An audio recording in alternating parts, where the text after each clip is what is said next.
இந்தியான்னு அந்த காலத்தில் இருந்ததில் மொத்தமாக இருந்தவர்கள் அனைவருமே தமிழர்கள் தான். இனம்ங்கிறது மராட்டிங்கிறது ஒரு இனம் கிடையாது, வங்காளிங்கிறது ஒரு இனம் கிடையாது. எல்லாம் இனம்ங்கிறது மணீசர்கள். மணீசர்கள்னா என்ன? 3 சுழி நானா போடணும். நீ 3 சுழி நானா போட்டு மணீசர்கள். மணீசர்கள்னா என்ன பொருள்னா, நாடி வர்றதுக்கு பேர் தான் நாடுங்கிற பேரை வச்சார்கள். இல்லை இன்னும் சொல்லப்போனால் என்ன, தேசம்ங்கிறது வடமொழி சொல் அப்படின்னு சொல்கிறாங்க. உண்மையிலே தேசம் என்றால் தமிழ் சொல். ஆரியர்கள்ங்கிறது, ஆரியன்கிறது தமிழ் சொல் தான். உயர்ந்தவர்கள் அப்படின்ட்டு தான் பேர் ஆரியர்கள். அது அவங்களே மாற்றிக்கிறாலே அப்படியா? இல்லை இருக்கிறத நல்லா எல்லாத்தையும் நான் தான். இதே மாதிரி அந்தணர்கள்னா 5 தணலை ஓம்பக்கூடியவர்கள் தான் அந்தணர்கள். இப்போ இந்த வேதம் ரொம்ப பெருசு, மதத்தை விட லட்சக்கணக்கான மடங்கு பெருசு. இதுதான் ஒவ்வொரு தமிழர்களும் ஒவ்வொரு இந்துவும் சிந்திக்க வேண்டியது. இதுதான் புதிய சிந்தனை நேயர்களுக்கு வணக்கம். சித்தர்களை தேடி என்ற நிகழ்ச்சிக்கு தங்களை அன்புடன் வரவேற்கிறேன். இன்றைய சிறப்பு நிகழ்ச்சியில் நம்முடன் இருந்திருக்கும் சிறப்பு விருந்தினர் சித்தர் மூங்கிலடியார், தலைவர் இந்து வேத மறுமலர்ச்சி இயக்கம். ஐயா வணக்கம். வணக்கங்க. எப்படியா இருக்கீங்க? நலமா இருக்கிறோம். நீங்க எப்படி இருக்கீங்க? நல்லா இருக்கேன். நல்லதுங்க, மகிழ்ச்சி. சித்தர்களை தேடி ஒரு நிகழ்ச்சி புதுசாக ஆரம்பிச்சிருக்கான். நல்லது. உங்கள்லேருந்து ஆரம்பிக்கலாம் அப்படின்னு தான் ஒரு ஆசை. நல்லதுங்க. 14 சித்தர்கள்னு நீங்க சொல்றீங்க. யார் அந்த 14 சித்தர்கள்னு யாரையா? நீங்க 14 சித்தர்களை பற்றி நாட்டில் நிறைய குழப்பங்கள் இருக்குது. நீங்க ஒரு வலைத்தளத்தை எடுத்து பாருங்க, ஒரு 4 வலைத்தளத்தை போய் பாருங்க, இல்லை 4 புத்தகங்களை எடுத்து பாருங்க. இந்த புத்தகங்கள் எல்லாத்துலேயுமே 4 புத்தகங்களே 18 சித்தர்கள் 18 பேர்னா ஒரே 18 பேர் தானே 4 வலைத்தளத்தில் இருக்கணும். 4 புத்தகத்தில் ஒரே 18 தானே? அப்படி இருக்கவே இருக்காது. சில இதில் அகத்திய முனி தான் முதன்மைன்னு சொல்லுவாங்க. சில பட்டியலில் அகத்தியரே இருக்க மாட்டார். ஆமாம், இருக்க மாட்டார். இதே மாதிரி ராமதேவர் அப்படின்ட்டு இருக்கிறாரு. அவர் சில பட்டியலில் இருப்பார், சில பட்டியலில் இருக்க மாட்டார். கொங்கணர் சில பட்டியலில் இருப்பார், சில பட்டியலில் இருக்க மாட்டார்.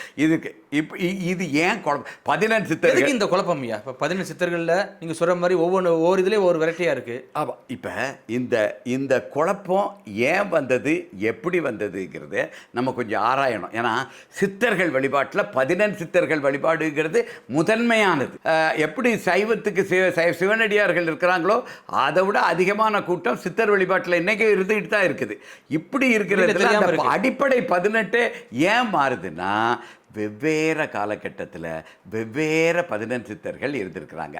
எல்லாருமே சரியாக 18 பேர் இருந்திருக்கிறாங்க. மூல 14 சித்தர்கள் இருந்திருக்காங்க, ஆதி 14 சித்தர்கள் இருக்கிறாங்க, அனாதி 14 சித்தர்கள் இருக்கிறாங்க, பாதி 14 சித்தர்கள் இருக்கிறாங்க, மீதி 14 சித்தர்கள் இருக்கிறாங்க, இடைக்கால 14 சித்தர், நிறைய 14 சித்தர்கள் கூட்டம் இருக்குது.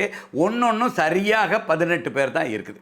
அப்போ இந்த பட்டியலில் கொஞ்சம் இருக்குது. இவனும் 14 சித்தர்னு 7ல் இருக்குது, அதுவும் 14 சித்தர்னு 7ல் இருக்குது, இதுவும் 7ல் இருக்குது. இதில் கொஞ்சம் அதில் கொஞ்சம் எடுக்கும்போது தான் இந்த இது குழப்பம் வருகிறது. வெவ்வேறு 18 இருக்குது. அதில் 18ல் ஒரு 7, 8, 10 வரைக்கும் பார்த்திங்கன்னா ஒரே ஆள் எல்லா பட்டியல்லையுமே இருப்பாங்க. இதுதான் அந்த காரணம். இப்போ மூல 14 சித்தர்கள் யாருங்கிறது தான் நம்ம பார்க்க வேண்டியது. இந்த மூல 14 சித்தர்கள் யாருன்னா, அண்ட பேரண்டங்கள், இந்த மண்ணுலகை சார்ந்தவர்கள் கிடையாது. இந்த அண்ட பேரண்டங்கள்லேருந்து வந்து இந்த மண்ணுலகத்தில் தங்கி இருந்து மக்களுக்கு இந்து மதத்தையும் இந்து வேதத்தையும் தமிழ் சங்கத்தையும் பாண்டிய மன்னரையும் துவக்கி வச்சது எல்லாத்தையும் இந்த மக்களுக்கு வழங்கினவர்கள் தான் மூல 14 சித்தர்கள். இவர்கள் தான் மெயின். இவங்க தான் முதல் ஆதி முதல் அந்த மாதிரி சொல்றாங்க. எல்லாரும் என்ன சொல்லுவாங்க, இந்து மதம் அனாதியானது, அது யாருனாலையும் தோற்றுவிக்கப்படவில்லை, யாருமே அதை கொடுக்கல, அதுக்கு காலக்கணக்கீடு கிடையாது, வருடம் கிடையாதுங்கிறது தெரியாதவர்கள் சொல்வது. குறிப்பாக பார்த்தீங்கன்னா இந்த காஞ்சி மடம் மாதிரி இங்கே இருக்கிறவங்க, அவங்கெல்லாம் இன்றையிலேருந்து 3800 ஆண்டுகளுக்கு முன்னால் கிமு 1800 வாக்கில் தான் இங்கே வராங்க. அவர்கள் இருக்கிற காலகட்டத்தில் தெரியாது. மேலை நாட்டவர்கள் அவர்களாம் சித்தர் கேட்டகரியில் வர மாட்டாங்க இல்லையா? நிச்சயமாக வர மாட்டாங்க. நிச்சயமா மாற மாட்டாங்க. சாமியார் கேட்டகரி தான். சாமியாருக்கு அதுவும் என்ன சாமியாருங்கிறத அடுத்த இதில் கேட்போம். அது நிறையா இருக்கு. கேட்போம். இப்போ அந்த அவங்க என்ன சொல்லுவாங்கன்னா 3800 ஆண்டுகள்ங்கிறது மனித வரலாற்றில் ஐரோப்பிய கண்டத்தில் இருக்கிறவங்க, மற்ற கண்டத்தில் உலகத்தில் எல்லா மேற்கத்திய நாடுகள் அமெரிக்காவுக்கெல்லாம் பார்த்திங்கன்னா 3800 ஆண்டுகள்ங்கிறது மிகப்பெரிய ஆண்டு. நமக்கு அது இந்தியர்களுக்கு 3800 ஆண்டுகள்ங்கிறது சர்வசாதாரணமான ஒரு ஆண்டு. தமிழர்களுக்கு ஏன்னா நம்ம என்ன சொல்கிறோன்னா சிந்திச்ச நாகரிகம் தான் இப்போதைக்கு கண்டுபிடிக்கப்பட்டதில், அந்த பெரிய நகரங்கள்லாம் கண்டுபிடிக்கப்பட்டதில் பழமையானது. அதே 4500 ஆண்டு. அதில் இருக்கிற எழுத்துக்கள் தமிழ் எழுத்துக்கள். உலகத்தில் எந்தெந்த மொழி கூடயோ அதை ஒப்பிட்டு பார்த்தாங்க. கல்வெட்டில் தமிழ் எழுத்துக்கள் இருக்கின்றன, அந்த எழுத்துக்கள் இருக்கின்றன. அதை பல மொழி வல்லுநர்களும் மொழிபெயர்த்து பார்த்துட்டாங்க. அவங்கவுங்க மொழியில் இருக்கிற உலக மொழிகள் எல்லாத்துலேயும் பார்த்தாங்க. அதில் தமிழ் மொழியில் வச்சா மட்டும்தான் அதற்கு பொருள் கிடைக்கிறது, அர்த்தம் கிடைக்கிது தமிழ் மொழியில். அப்போ அது தமிழ் மொழியாக தான் இருக்கணும்ன்ட்டு பெரும்பாலான வரலாற்று அறிஞர்கள் எடுத்துக்கிட்டாங்க. அப்போ என்ன தெரியுது, இந்தியான்னு அந்த காலத்தில் இருந்ததில் மொத்தமாக இருந்தவர்கள் அனைவருமே தமிழர்கள் தான். பிற்காலத்தில் வர வர வர வர வர வெவ்வேறு மொழிகளை பேசிக்கொண்டிருக்கிறார்கள். இன்னும் எங்கள் குருதேவர் அவர்கள் என்ன சொல்லுவாங்கன்னா, பீகாரின்னு சொல்லாத, வங்காளின்னு சொல்லாத, மராட்டின்னு சொல்லாத, வங்காள தமிழர்கள், பீகார் தமிழர்கள், ஒரிய தமிழர்கள், மராட்டிய தமிழர்கள், அவ்வளோதான். எல்லாமே அந்த அடிப்படை மொழி இதிலிருந்து தான் வந்திருக்கு. இந்த இனம்ங்கிறது மராட்டிங்கிறது ஒரு இனம் கிடையாது, வங்காளிங்கிறது ஒரு இனம் கிடையாது. எல்லாம் இனம்ங்கிறது தமிழர் இனம் தான் சொல்லுவாங்க. சரி, இப்போ ஆதிசிவனார் கூட 17 பேரை கூட்டிகிட்டு 18 பேர்கள் இணைந்து அந்த இதுக்கு வர்றாங்க, எங்கள் மண்ணுலகத்துக்கு வராங்க. இவங்க மக்கள்கிட்ட என்ன அப்போ மக்களுக்கு சித்தர்களே பேர் வைக்காங்க, மணீசர்கள். மணீசர்கள்னால் என்ன, 3 சுழி நானா போடணும். நீ 3 சுழி நானா போட்டு மணீசர்கள். மணீசர்கள்னால் என்ன பொருள்னா, மண் கூட்டல் ஈசர்.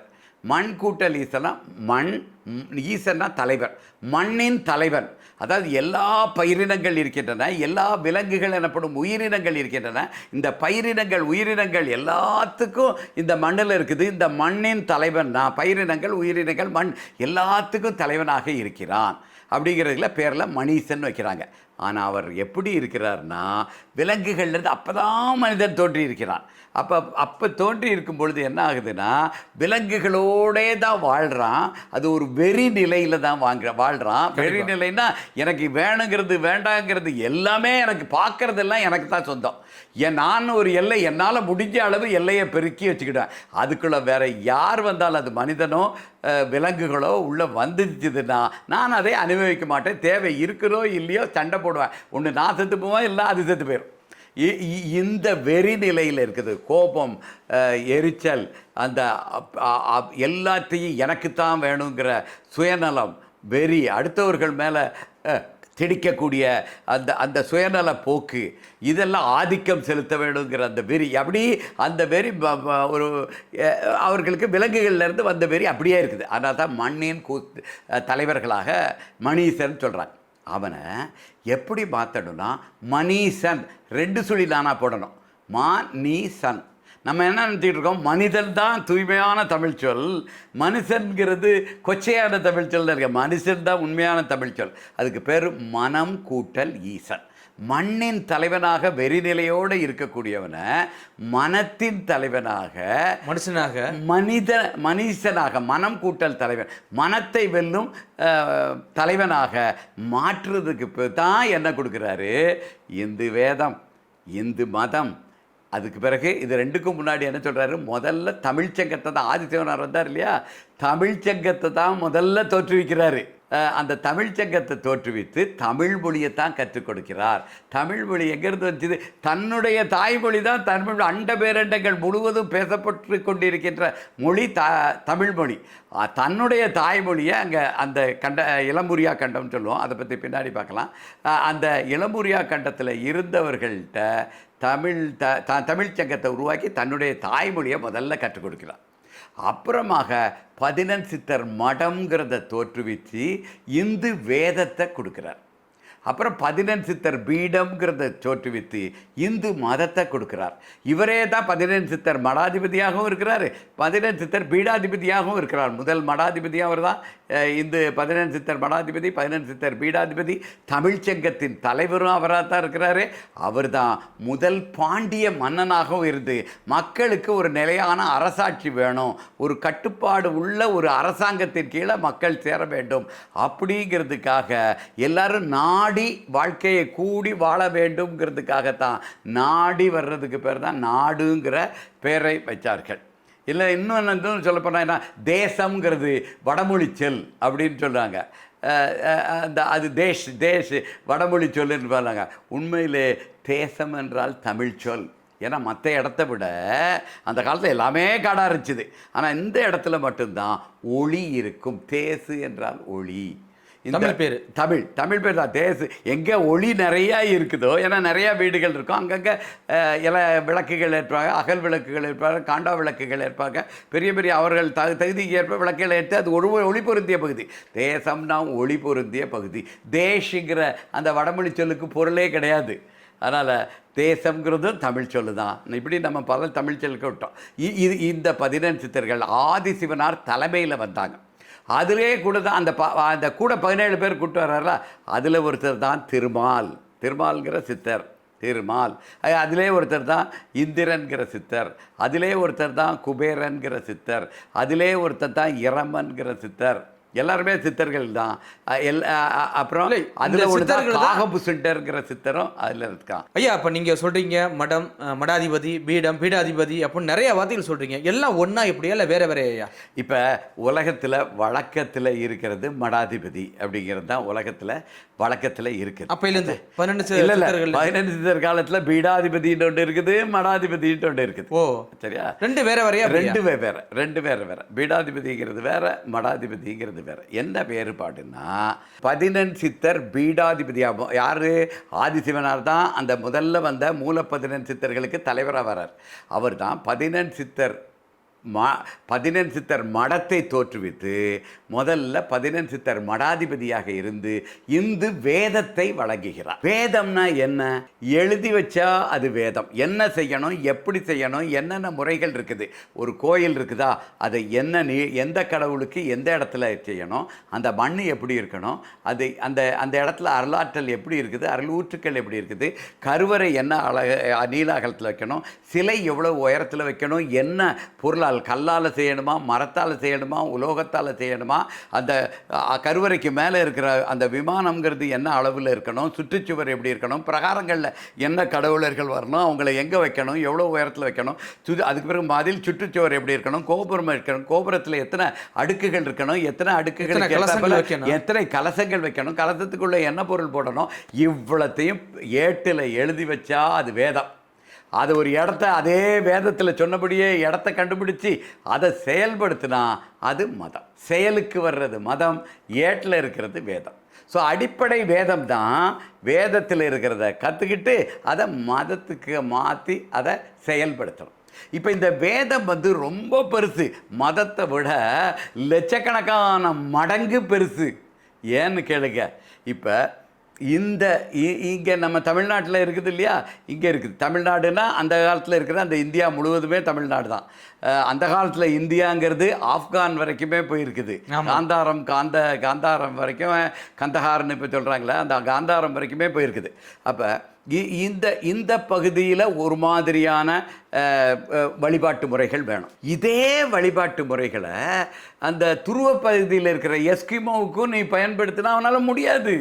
அவனால் எப்படி தினமும் ஒரு விளக்கு போடு, விளக்கில் தேங்காய் எண்ணெயை ஊற்று, நல்லெண்ணெயை ஊற்றுனா அவன் எங்கே தான் போவான்? அப்போ 11 சித்தர் பீடத்தை துவங்கி இந்து மதத்தை வழங்கிறார். 11 சித்தர் மடத்தை துவங்கி இந்து வேதத்தை வழங்கிறார். ஸோ மடம்ங்கிறது வேதத்துக்கு, பீடம்ங்கிறது மதத்துக்கு.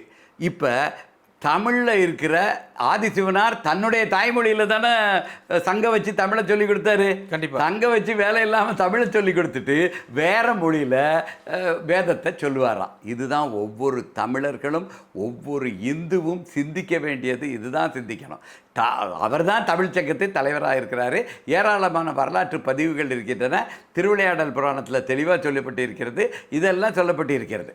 இப்படி இருக்கும் பொழுது அவர் வேதத்தை தன்னுடைய மதத்தில் வழங்குவாரா, வேற ஏதோ ஒரு மொழியில் வழங்குவாரா? இதை சிந்திச்சு பார்த்தாலே போதும், வேதம் தமிழில் தான் இருக்குதுங்கிறது கண்டிப்பாக தெரியும். காலப்போக்கில் இந்த வேதங்கள், தமிழில் இருக்கிற வேதங்கள் எல்லாம் மறைக்கப்பட்டு விட்டன. அப்படி மறைக்கப்பட்டு விட்டதுனால குறிப்பாக இந்த ஆரியர்கள் வருகை இருக்கு இல்லையா, அதிலிருந்து ஆரியர்கள் இங்கே எண்ணெயிலேருந்து 3800 அவங்கள வட ஆரியர்கள் தான் சித்தர்கள் குறிக்கிறாங்க. ஏன்னா ஆரியர்கள்ங்கிறது, ஆரியன்கிறது தமிழ் சொல் தான், உயர்ந்தவர்கள் அப்படின்ட்டு தான் பெயர் ஆரியர்கள். அது அவங்களே மாற்றிக்கிட்டாலே அப்படியா இல்லை? இருக்கிறத நல்லா எல்லாத்தையும் நான் தான் முதன்மை. நான் தான் முதன்மை. இப்போ ஆரியர்கள்ங்கிறத எடுத்துக்கிட்டாங்க, சித்தர்கள் தான் வட ஆரியர்னு மாற்றி வச்சுட்டாங்க. இதே மாதிரி அந்தணர்கள்னா 5 தணலை ஓம்பக்கூடியவர்கள் தான் அந்தணர்கள். அந்தணர்கள் இது தில்லைவாழ் அந்தணர் அப்படின்லாம் சொல்கிறாரு. சுந்தரர் கூட பாடுறாரு, இந்த தில்லைவாழ் அந்தணர் தம் அடியேற்கும் அடியேன் அப்படின்லாம் சொல்கிறாரு. இவங்க என்ன சொல்கிறாங்க, இன்றைக்கி இருக்கிற தீட்சதர்களை சொல்லிகிட்டு இருக்கிறாங்க. அது கிடையாது. அந்தணர்னா 5 தணலை ஓம்பக்கூடியவர். 5 தணல் என்னென்னா ஓமம், ஓகம், யாகம், யஜ்யம், வேள்வி. இந்த 5 தணல். எல்லாரும் யாகம்னாலும் வேள்வினாலும் ஓமம்னாலும் ஒண்ணுமேன்னு சொல்லிட்டு இருக்கான். ஆமா, இல்ல இப்போ உள்ள தீட்சிதர்கள் அதெல்லாம் தெரியுமா? ஒன்றும் தெரியாது. அது என்னன்னா, நீ கேட்டதுனால இப்போ சொல்லிடுறேன். தீட்சதர்கள் அப்படின்ட்டு இருந்தாங்க. அதாவது அந்த 4 வேதம் இருக்கு இல்லையா, தமிழில் தான் அந்த வேதங்கள் வழங்கப்பட்டன. அதுக்கு பேர் இருடி வேதம்னு பேர், அசுர வேதம்னு பேர், யாம வேதம்னு பேர், அதர்வான வேதம். 2 சொல்லி தானே போடணும், அதர்வான வேதம். இருடி வேதம்னா என்ன பொருள்னா, இருடிகளால் அதிகமாக ஓதப்படுறதுனால அதுக்கு இருடி வேதம்னு பேர். இன்றைக்கு இருக்கும், நேற்று இருந்தது, இன்றைக்கு இருக்கும், நாளைக்கே இருக்க போகும். அதனால் இருக்கு வேதம்ங்கிறது வினைத்தொகையாக இருக்கு வேதம்ங்கிறது ரிக்வேதம். அதைத்தான் ரிக்குன்னு மாற்றிட்டாங்க. ரிக்குக்கு என்ன பொருள்னு அவங்ககிட்ட கேட்டு பாருங்க. ரிக்குங்கிறது அந்த வேதத்தில் இருக்கிற ஒவ்வொரு வரியும் ரிக்கும்பாங்க. இதே ரிக்கு தான் அவங்க சொல்கிற யஜூர் வேதத்தில் இதே ரிக்கு தான் இருக்குது. அப்போ இதுக்கு ஏன், அதுக்கு மட்டும் ஏன் ரிக்கு வேதம்னு பேர் வச்சாங்க? அதே ரிக்கு தானே யஜூர் வேதத்துலேயும் இருக்குது, அதுக்கு பேர் ரிக்கு தானே சொல்கிறீங்க. அப்போ அதுக்கு ஏன் ரிக்கு 5 யஜூர் வேதம்னு வச்சுக்க. யஜூர்னா என்ன பொருள்? அதர்வான வேதம்னா என்ன பொருள்? சாம வேதம்னா என்ன பொருள்? சாமம்னா என்ன பொருள்? ஏன் வேதம்னா என்ன பொருள் சொல்லுங்களா? எதுக்குமே பொருள் கிடையாது, அர்த்தம் தெரியாது. அர்த்தம் தெரியாது. வேதம்ங்கிறது என்னன்னா, நம்ம தமிழ் தளத்தில் வேது கட்டுதல் அப்படின்னா, அந்த வலி இருக்கிறதுல வேது கெட்டு கொடுக்க, ஒத்தடம் கொடுக்க, வேது கட்டுக்கன்னு சொல்லுவாங்க. அதாவது இதமானது, துன்பங்களை நீக்கக்கூடியது, வலிகளை தீர்க்கக்கூடியது, அதுதான் வேது. அந்த தனி வேதம் அந்த ஒரு புத்தகமாக இருக்கிறதுனால வேதம்ங்கிறது மனித வாழ்வில் ஏற்படுகிற துன்பங்களையும் துயரங்களையும் வலிகளையும் நீக்கக்கூடியது இந்த வேதம். இருக்கு வேதம் முதல்ல பார்த்தா இருடி வேதம் தான் இருக்கு வேதம் ஒன்று. அடுத்தது அசுர சக்திகளை பெறணும்னா அசுர வேதம். இரவுல இசையோடு பாடி வர்றது யாம வேதம். யாமம்னா இரவுல பெறதுக்கு பேர் யாம வேதம். அதர்வான வேதம், வானத்தில் இருக்கிற விண்மீன்கள், கோள்கள், இது ராசிகள், இதெல்லாத்தையும் பற்றிய அறிவியல் அதர்வான வேதம். 4 வேதம் தமிழை கொடுத்தாங்க. இந்த 4 வேதத்தின் அடிப்படையில் 5 ஓமத்தை வளர்க்குறவங்களுக்கு பேர் தீச்சதர்கள். இவங்க தான் முதல்ல இருந்தாங்க, தில்லைவாழ் இருந்தாங்க தீச்சதர்கள். அதுக்கு பிறகு அவங்கள விரட்டிட்டு இந்த கிருஷ்ணதேவராயர் காலத்தில் தெலுங்கு பேசுறதுக்கு நிறைய பேரை கொண்டு வந்து வச்சார். அதில் அந்த தீச்சதர்கள் எல்லாத்தையும் விலக்கி விட்டுட்டு தீச்சிதர்கள் தானே இந்த இவ்வளவு நாள் கட்டி காத்து அந்த 4 வேதத்தின் அடிப்படையில் 5 தீயை ஓம்பி 5 தணலை ஓம்பி மக்களுக்கு நன்மை கொடுக்குறா, அதெல்லாத்தையும் கெடுக்கக்கூடியவர்கள், சிதறடிக்கக்கூடியவர்கள், பயன்களை தீயினால் கிடைக்கக்கூடிய, யாகத்தினால் ஓம மோகம் யாக யஜ்ஞ வேள்வினால் கிடைக்கக்கூடிய பயன்களை சிதைக்கக்கூடியவர்கள்ங்கிறதுல தீட்சிதர்கள்னு பேர் வச்சாங்க. இதே இவங்க நான் தீட்சிதர், தில்லைவாழ் அந்தணரும் நான் தான். தீட்சிதர் தான் அடியேற்கும் அடியேன்னு அவர் சொல்லியிருக்கலாமா? ஏன் சொல்லலை? தில்லைவாழ் அந்தணர் ஏன் சொல்கிறாரு? அந்த 5 தணலை ஓம்பக்கூடியவர்களை இப்போ 5 அந்தணர்னால் அவங்க கையில் கொடுத்துட்டோம். நம்ம திருஞான சம்பந்தர் பார்த்திங்கன்னா அந்தணர் தான். அவர் பிராமணர். இன்னும் சொல்லப்போனால் அந்த வட ஆரியர்கள் சொன்னோம் இல்லையா, அவர்களுக்கு சித்தர்கள் வைக்கக்கூடிய ஒரே பெயர் பிராமணர். பிராமணர்னா என்ன அர்த்தம்? பிற மண்ணினர், நம்ம மண்ணை சேர்ந்தவன்ல, இந்தியாவை சேர்ந்தவன்ல, அவன் ஏதோ ஒரு மத்திய ஆசியா மாதிரி ஏதோ ஒரு இடத்துல இருந்து கைபர் போல கடவாயிலிருந்து வந்து நம்மளை எல்லாம் நான் தான் சொல்லிட்டு இருக்கிறவன் தான் அவன். சாமி கும்பிட வச்சு கும்பிட வச்சு சாமியே அப்படின்னு கும்பிடு சாமின்னு சொல்றான். இதே மாதிரி ஐயர், ஐயாங்கிறது தூய் தமிழ் சொல். மதிப்பு வாய்ந்தவருக்கு பேரு ஐயர். அதுவும் நான் தான், ஐயரு நான் தான், சாமியே நான் தான், எல்லாம் நான் தான், சாமியும் நான் தான், எல்லாம் நான் தான் இருக்கிறாங்க. அப்போ இதெல்லாம் ஒரு பக்கம் இருக்கட்டும். நம்ம ஆரம்பித்தது அந்த 11 சித்தர் மடம் பீடம்ல ஆரம்பித்தோம். அதாவது 11 சித்தர் பீடம்னா இந்து மதம் செயலுக்கு வந்தது.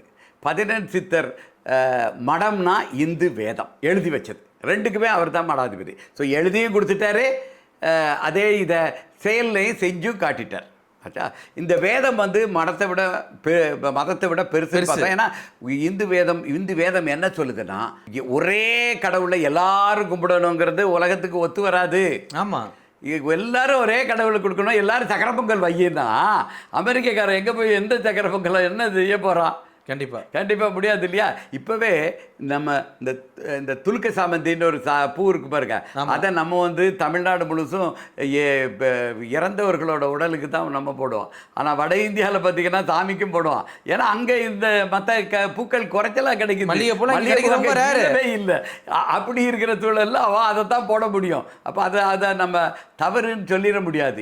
இங்கே இந்த மாதிரியான வழக்கங்கள். அப்போ என்ன சித்தர்கள் என்ன சொல்கிறாங்கன்னா, ஒவ்வொருத்தரும் அவரவர்களுடைய தாய்மொழியில் அவரவர்களுடைய குல முன்னோர்களை அவரவர்களுடைய பாரம்பரியப்படி கட்டப்பட்ட கோயில் கட்டிடக்கலை வந்து எப்படி இருக்கணும், அவங்க பாரம்பரியப்படி கட்டப்பட்ட கோயிலாக இருக்க வேண்டும். அதில் அவரவர்கள் பாரம்பரிய உடையை அந்த கடவுளுக்கு அணையணும்.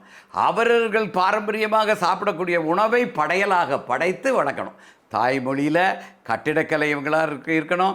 அதுக்கு பிறகு அந்த உடைகள் இவங்க போடுற உடையாக இருக்கணும். அதே மாதிரி படையலும் இவர்கள் சாப்பிட்ற படையலாக இருக்க வேண்டும். அடுத்தாப்பில் இசைக்கருவிகள் அந்தந்த வட்டாரத்தில் ஏற்பட்ட இசைக்கருவிகளை வச்சு வணங்கணும்னு சொல்கிறாங்க. அப்போ ஒவ்வொரு உலகத்தில் எத்தனை நாடுகள் இருக்குதுன்னு பாருங்கள், எத்தனை பிரிவுகள் இருக்குன்னு அங்கே தட்பவெட்ப நிலையில். அப்போ அவ்வளவு பிரிவிலையும் என்ன கும்பிடணும், எப்படி கும்பிடணும், யாரை கும்பிடணும், அவரவர்கள் குல முதல்வனை அங்கே போய் கும்பிடணும்.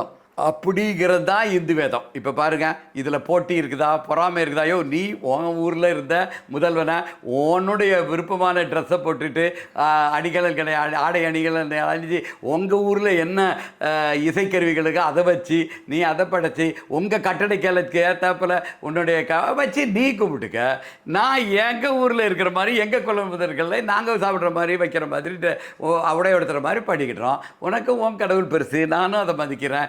எனக்கு ஏன் கடவுள் பெருசு, நானும் அதுக்க. நீ என்ன வந்து மாற்ற போயிருக்காத, நான் வந்து மாற்றுக்க. எவ்வளவு பேருனாலும் இணக்கமாக இருந்திருக்கலாம். கண்டிப்பாக மத ஒற்றுமைங்கிறது எல்லாரும் என்ன நினைக்கிறாங்கன்னா, உலகம் முழுசும் ஒரே மதத்தை பின்பற்றிட்டாங்கன்னா, உலகம் முழுசும் ஒரே கடவுளை கும்பிட்டுட்டாங்கன்னா எல்லாரும் மக்கள் ஒற்றுமையாக இருந்துருவாங்கன்னு நினைக்கிறாங்க. இல்லை, நம்ம இந்து மத கடவுள் தான் சிவனும் திருமாலும். இந்து மதத்துக்கு மிகப்பெரிய அழிவு வந்து இந்த சைவ வைணவ போரில் தான் அழிவு வந்துருக்குது. இன்ன வரைக்கும் அதான் போயிட்டு என்னதான் இருக்குது. இந்த பிற மண்ணினரான பிராமணர்கள் என்ன சொன்னாங்க, தங்களுக்குன்னு ஒரு புது மதத்தை உருவாக்கலை. அவங்க என்ன செஞ்சாங்க, இந்த இந்து மதத்தையே மாற்றி எல்லாம் நான் தலையில இருந்து வந்தவன், எனக்கு தான் எல்லாம், இது நான் தான், அது நான் தான். அவர்கிட்ட சுப்பிரமணியம்னு ஒரு கடவுள் இருந்துச்சு. இதை தூக்கி நம்ம முருகன், நீ கும்பிட்ற முருகன் தான் நான் சுப்பிரமணியம் அப்படின்னு சொல்லிட்டான். இந்த இந்து வேதத்தில் சொல்லியிருக்கலாம், அவரோட இடத்துல இருக்கிற உடை அந்த உணவெல்லாம் வைக்கணும்னு இந்து வேதத்தில் சொல்லியிருக்கு இல்லையா? மக்கள் காலப்போக்கில் என்ன நம்பிட்டாங்க, நாமெல்லாம் தாழ்ந்தவர்கள், அதனால் நம்ம இதை பண்ணுறோம், இதை தவிர வேறு எந்த நாட்டிலையுள்ளையோ படைச்சா அது கடவுளுக்கு, அதான் உயர்ந்தவருக்கு படைக்கணுங்கிற எண்ணம் இவர்களுக்கு வந்துருச்சுது. ஆனால் குல தெய்வம்னா யார்? நம்ம பரம்பரையில் தான் ஒருத்தர் அந்த கடவுளாகி இருக்கிறான். அப்போ அந்த கடவுளாகி இருக்கிறவன் நம்மளை மாதிரி ஒருத்தர் வாழ்ந்தவன் தானே. அதாவது மூதாதையர்களை கும்புறதான நம்ம கொலை வழக்கம். கொலை அதே இன்னைக்கு வழக்கம். மாறி போச்சு. அப்ப நம்மளும் அந்த அவர் கடவுள் ஆயிட்டாரு, நம்மளே கடவுளாக்குறதுக்கு அவர் வழி செய்வாரு.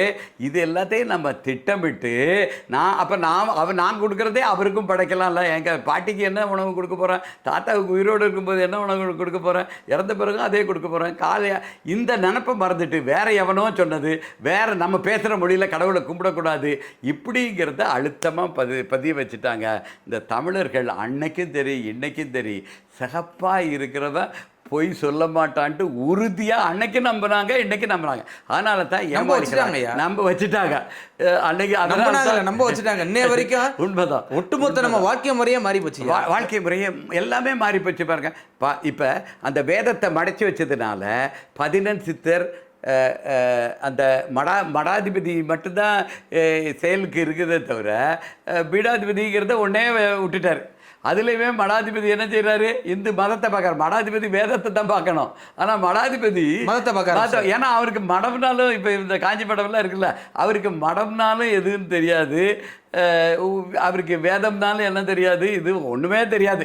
அப்படி தெரியாமல் இருக்கிற சூழலில் அவருக்கு மடாதிபதின்னு சொல்லிட்டு நான் தான் இந்து மதத்தை காப்பாற்ற வந்திருக்கேன், நான் தான் இந்து மதத்தை காப்பாற்ற வந்திருக்கிறேன்ட்டு வரலாறும் தெரியாது, ஒரு காலக்கணக்கீடு தெரியாது, எது தெரியாது, அது தெரியாது, இப்படியெல்லாம் சொல்லிக்கிட்டு இருக்காங்க.